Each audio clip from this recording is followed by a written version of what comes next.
Circle एक समतलीय वक्र है, अर्थात सर्कल का प्रत्येक बिंदु एक समतल में स्थित होता है। तो आइए सबसे पहले इसकी डेफिनेशन को समझते हैं। डेफिनेशन है, एक समतल में एक ऐसे चर बिंदु का बिंदु पथ जिसकी एक स्थिर बिंदु से दूरी निश्चित या कांस्टेंट रहती है वृत्त कहलाता है। अर्थात मान के चलो ये कोई समतल है, ये समतल है, यहाँ पर एक पॉइंट सी ये स्थिर बिंदु है, अर्थात ये मूव नहीं करेगा, अपनी जगह एक जगह ही स्थित रहेगा, स्थिर पॉइंट। एक दूसरा बिंदु P ये वेरिएबल पॉइंट है, चर बिंदु, इसको मूविंग पॉइंट भी बोल सकते हैं, यानी ओनली बिंदु P मूव करेगा।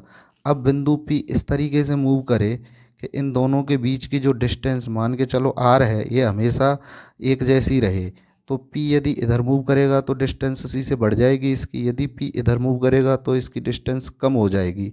तो P किस तरीके से मूव करे, इस तरीके से मूव करे तो ये इसकी डिस्टेंस हमेशा एक जैसी रहेगी।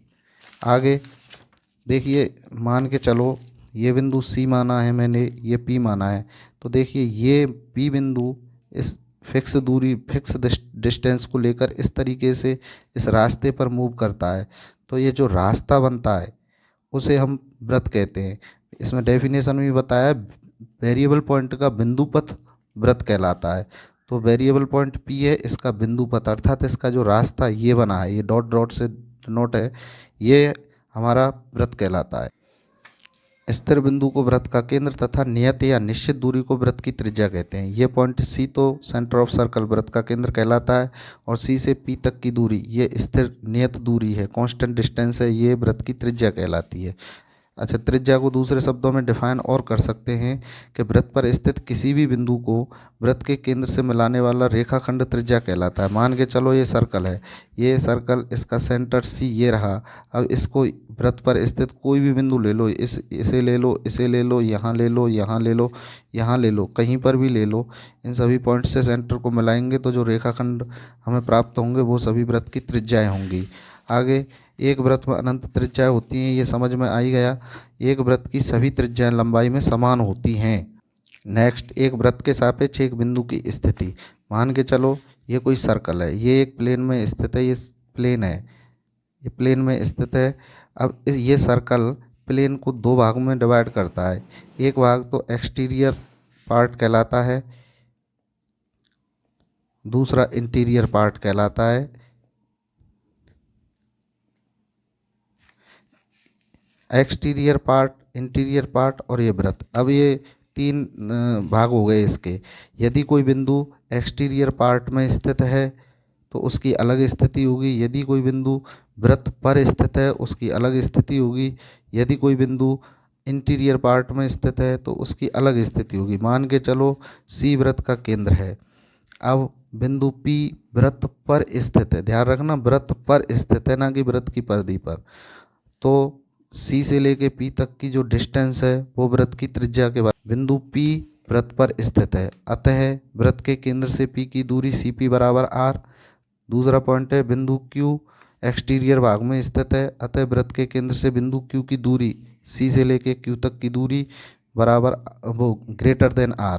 तीसरा है, बिंदु R वृत्त के अंदर या इंटीरियर में स्थित है, अतः वृत्त के केंद्र से R की दूरी CR लेस देन R। ये वाली R है, R और C ये त्रिज्या से कम है, R को C से मिला देते हैं, जो डिस्टेंस प्राप्त होती है वो त्रिज्या से। एक इम्पॉर्टेंट डेफिनेशन और है, वृत्तीय क्षेत्र सर्कुलर रीजन। ये वृत्त तथा अभ्यंतर अर्थात इंटीरियर पार्ट को मिला के सर्कुलर रीजन बोलते हैं। जैसे कोई सिक्का होता है, पूर्णिमा का चांद है, या कोई डिश या तस्तरी है, ये सभी सर्कुलर रीजन कहलाते हैं, सर्कुलर रीजन की आकृति के होते हैं। नीचे लिखा है, वृत्त तथा इसके अंदर का भाग मिलकर वृत्तीय क्षेत्र कहलाता है। नेक्स्ट चर्चा करेंगे वृत्त की परिधि। किसी वृत्त के अनुदिश एक चक्कर में समतल उसी समतल में तय दूरी को वृत्त की परिधि कहते हैं। अर्थात मान के चलो ये वृत्त है, ये वृत्त की इनिशियल कंडीशन में इस वृत्त पर स्थित कोई बिंदु P है। अब इसको हम इसी समतल में एक पूरा चक्कर घुमाएं, कुछ घूमने पर ये बिंदु P यहाँ आ जाता है और पूरा चक्कर घूमने पर बिंदु P पुनः इस जगह आ जाएगा। तो बिंदु A से लेकर B तक की दूरी जो भी दूरी प्राप्त होती है वो वृत्त की परिधि कहलाती है। समझने के लिए मान के चलो ये सर्कल है। अब इस सर्कल को हम पहली सिचुएशन जैसे यहाँ से अपन घुमाना पूरा स्टार्ट करें तो इसका मान के चलो पूरा राउंड यहाँ आके एंड होता है, एक पूरा राउंड। तो यहाँ से लेके यहाँ तक की जो डिस्टेंस है वो वृत्त की परिधि है। अर्थात वृत्त की परिधि संपूर्ण वृत्त के चारों ओर की दूरी का माप है। परिधि की कोई ये इम्पोर्टेंट बात है ध्यान देने की, परिधि की कोई आकृति नहीं होती है, यह केवल दूरी या एक लंबाई का माप है। वृत्त, परिधि तथा वृत्तीय क्षेत्र तीनों ही परस्पर भिन्न हैं। जैसे ये कोई सर्कल है, इसे समझिए, ये सर्कल है और यहाँ पर ये वाला जो भाग है ये तो सर्कल कहलाता है।